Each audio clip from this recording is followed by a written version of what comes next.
আপুনি ফেসবুকত ভিডিও বনাই আছে কিন্তু গ্ৰোথ নাই। মই আপোনাক কম ফেসবুকৰ নতুন AI টুলে আপোনাৰ কন্টেন্ট অতি সোনকালে ভাইৰাল কৰিব পাৰে। ভিডিওটো শেষলৈ চাই থাকিব কাৰণ এইটো ভিডিও আপোনাৰ লাইফ চেঞ্জ কৰি দিব পাৰে।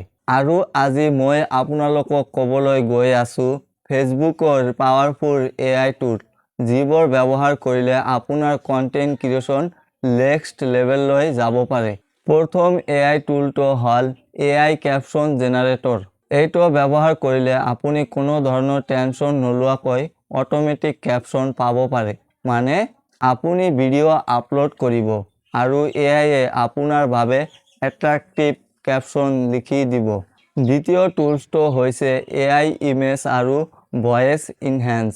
আপোনাৰ ভিডিও যদি বেলাৰ হয় নাইবা ল' কোৱালিটিৰ হয় ফেসবুক AI এ নিজে ইমপ্ৰুভ কৰি দিব।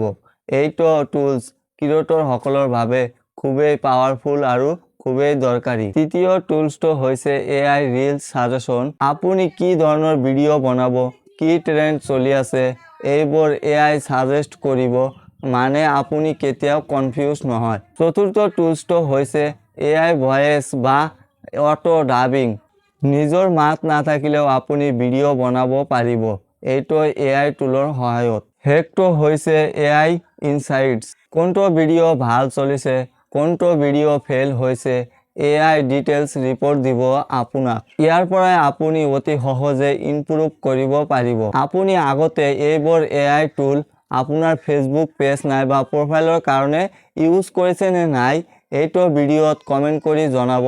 ভিডিওটো ভাল লাগিলে এটা লাইক কৰিব আৰু চেনেলটো সাবস্ক্ৰাইব কৰি ৰাখিব আৰু ভিডিওটো বন্ধু বান্ধৱীৰ সৈতে শ্বেয়াৰ কৰিব যিজনে কন্টেন্ট ক্ৰিয়েচন নতুনকৈ কৰি আছে নাইবা কন্টেন্ট ক্ৰিয়েটৰ হ'বলৈ বিচাৰি আছে তাৰ লগত ভিডিওটো শ্বেয়াৰ কৰি দিব।